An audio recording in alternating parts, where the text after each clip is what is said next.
میرے آقا دو عالم کے داتا میٹھے میٹھے مصطفیٰ صلی اللہ تعالی علیہ وآلہ وسلم نے ارشاد فرمایا، جس نے لوگوں کے سامنے اچھے طریقے سے اور تنہائی میں برے طریقے سے نماز ادا کی، بے شک اس نے اپنے رب عز و جل کی توہین کی۔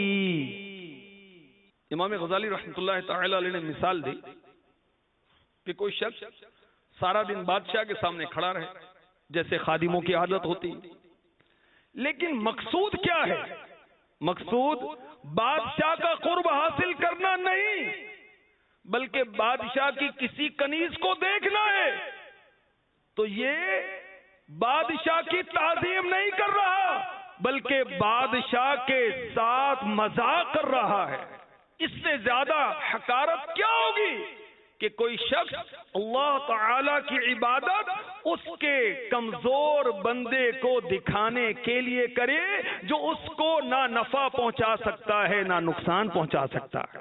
ریاکار کی بدنصیبی دیکھیے، میرے آقا علیہ الصلوۃ والسلام نے ارشاد فرمایا، جس نے آخرت کے عمل سے زینت پائی حالانکہ آخرت اس کی مراد تھی نہ طلب، تو وہ زمین و آسمان میں ملعون ہے۔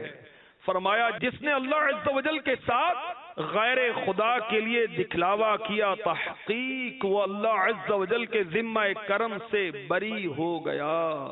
ارشاد فرمایا، جو دکھاوے اور شہرت کے مقام پر کھڑا ہو جب تک بیٹھ نہ جائے اللہ عز و جل کی ناراضی میں ہے۔ ارشاد فرمایا، جس نے اللہ تعالی کی رضا کے لیے حاصل کیا جانے والا علم دنیا کا مال پانے کے لیے حاصل کیا، قیامت کے دن وہ جنت کی خوشبو تک نہ پا سکے گا۔